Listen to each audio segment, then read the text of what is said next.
Let's leave those dreams of Greg's return to the men's national team and what Twitter would melt into if that happened. Let's leave those in the past and let's go talk about the Philadelphia Union, who were also eliminated on decision day, just 2 years removed from the MLS Cup final and 4 years from their first Supporters Shield. They are watching the playoffs from home. They've been one of the most dominant sides over the last 5 years, finishing no lower than fourth in the East and sixth overall. However, this was the pinnacle of MLS success on a budget, right? However, that shoestring budget and Jim Curtin's magic seemed to have run out, and Philly couldn't handle it. While fans are hoping for big investment in 2025, let's look back at what went wrong in 2024. I like a cue. You can cue me. Well, the audio listeners can't hear that. They heard the snap. I didn't hear the snap, but I'll take your word for it. I'll take your word for it. But yeah. So my first point for the Union is a lack of consistency. So the Union had 5 wins this season by 3 goals or more. Mind you, they've only had 9 wins the entire year. So majority of their wins have been blowouts. And you look at the fact that they finished the season with a 7 goal difference and still managed to finish, sorry, with a positive 7 goal difference. Let me specify there, and still managed to finish 12th in the East. I mean, that to me says that when they were on, they were dominating and they looked like the team that we've known for the past few seasons. But the problem is they couldn't play like that consistently.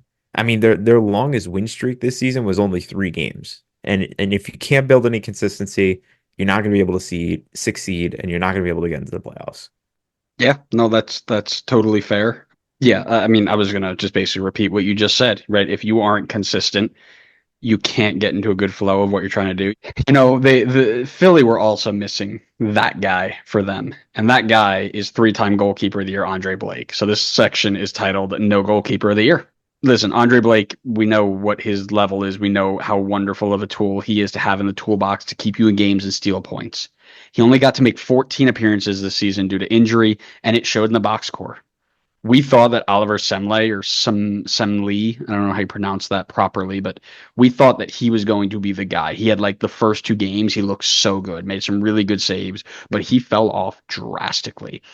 And it was left to a homegrown goalkeeper, Andrew Rick, to hold it all together. And he did well. I thought he was really, really solid and probably good enough to be the backup for Blake, but he didn't do well enough. Philly, like DC, had trouble keeping the ball out of the net from distance, and they led the league in goals conceded from outside the 18. They had 15 goals conceded from outside the 18. Of those 15, 10 were against Oliver Semle, 4 against Blake, and 1 against Andrew Rick. But there's a clear drop off in Semle, who hurt Philly, who were so used to having that level of quality at Andre Blake. And it's almost, when easy or goals that you expect to be saved go in, the level drops. And instead of fighting to get something back, you're pretty much saying, okay, this is it, we're done, and that's tough. And when you do that 10 times, that's really tough, and it puts you behind the 8 ball for sure. I don't like this. I Oh, don't like this. oh, did I take it from you?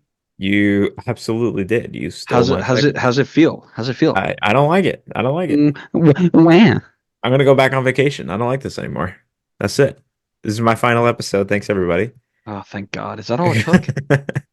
But yeah, I have the same thing. I titled it "Not Enough Andre Blake," and as you said, you're missing one of the greatest goalkeepers in MLS history for about half of the season. That's a big loss. And as you said, Semley was the majority starter when he was out, and he was pretty average, I think, when looking at his stats. And when you compare that to the really high bar that Andre Blake sets, it's definitely a downgrade. And as you mentioned as well, Andrew Rick came in, and stats wise, he was pretty average. But I mean, that's not such a bad thing for an 18-year-old to come in and put in pretty like league wide like standard goalkeeping stats. So that's at least an encouraging sign for Philly there. But I mean, I could say with full confidence that I think that a full season of Andre Blake in net gets this team into the playoffs. So Oh, missing him 100%. for half the year it hurt a lot. Yeah, 100%. And it also, you pair that with the regression of the entire back line, which is my second point, but specifically on Jack Elliott and Glee's knees over there.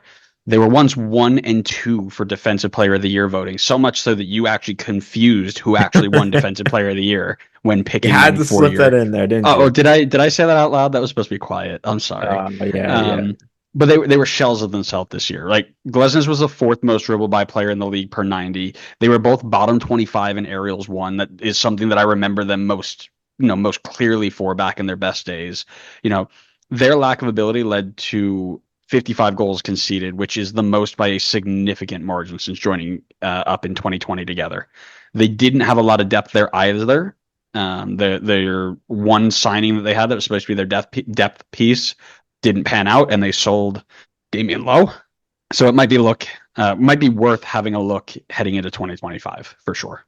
I like the way you transitioned into that one. Thanks, man. I That's don't have a transition, but it boo. is along the lines of something you covered with DC, and it's that they were missing the clutch gene this season. And to me, this works in two ways. So the first comes from, and I'll give credit because I know you referenced it, but you didn't give credit to him. A Tommy Scoops tweet where Mm-hmm. he shows that the Union are the team in the league with the most points dropped from winning positions throughout this season, with 27 points. Their inability to close out games caught up to them and it ultimately knocked them out. I mean, Philly has a history of success, so it's not like this team isn't capable of closing things out. But for whatever reason this year, and maybe it's the mentality thing that you were talking about before with bad goals being conceded, they just weren't able to see it out this year in a lot of instances. And the second way for me that they weren't clutch was the end of this year. So Philly missed out on a play-in spot by 3 points, meaning if they just got one more win, they would have been in. And their last 4 games in the season, they only managed to get 1 point. I mean, and that includes dropping points at home to Atlanta, who was a team rivaling them for a play-in spot. I mean, they should have almost certainly managed to find their way at least into a playing game with 4 games left when you only needed to get 4 points out of those games. So definitely feels like they weren't clutch in specific like individual game moments and also just in the season as a whole.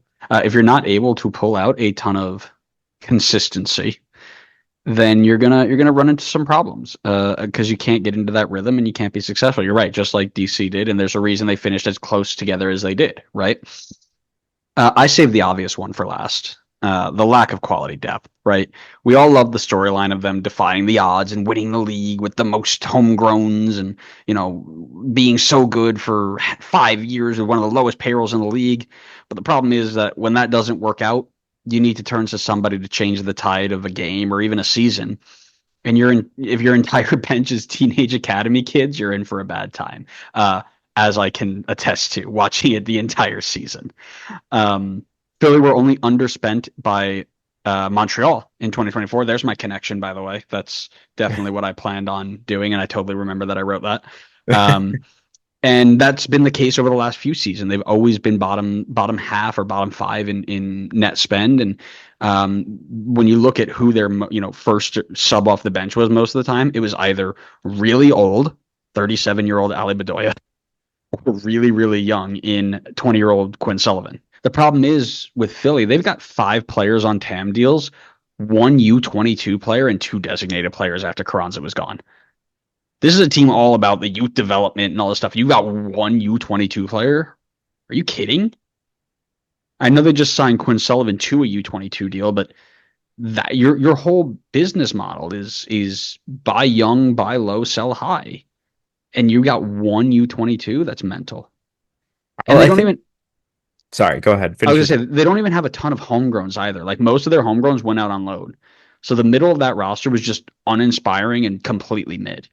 And as I look to build for 2025, it's not really needing, to my opinion, like this big hitting, big number 10 that's going to change the game. But you got to go get 3 or 4 solid middle pieces, like guys that you can either start at a quality level or bring off the bench and be game changers. Because you don't need a big hitter. You need like legitimate depth. Yeah, I mean, you need to bring in guys like Sam Adeniran. I think that was a good addition for them to bring in when you lost Carranza and you went down the route of going with Ty Barabo as the replacement starter there. And I think Adeniran was a good piece to add in there. But more guys like that to fill out the depth, I think I'm on board with that as well. But the one thing I was going to say is I feel like Philly isn't big on like buying young players as opposed to like just developing them through their academy. And I am definitely not opposed to them taking academy guys that flourish like Quinn Sullivan, like exactly what they did with Quinn Sullivan and giving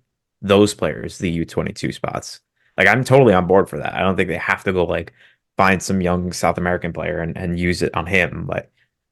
But I agree with you. I think they should be using it. Like if guys aren't ready from the academy yet to fill that spot, why not just go find somebody else to do it at least in the short term, as opposed to just not using it at all. Yeah, 100%, right? Like, and this is the thing that kills me about like the conversation, like, oh, what does MLS need to do to maximize the most of um their roster rules? Like, they need to add this, add that. Adding things means nothing because that doesn't mandate that they use them. You know, like you can add 100 DP slots if you want. Red Bull's still only going to fill one. Like, it just doesn't make them do that. That's why I like this idea of like the floor ceiling combos. So, anyways, that's a different conversation for another day. Hmm. Speaking of another day.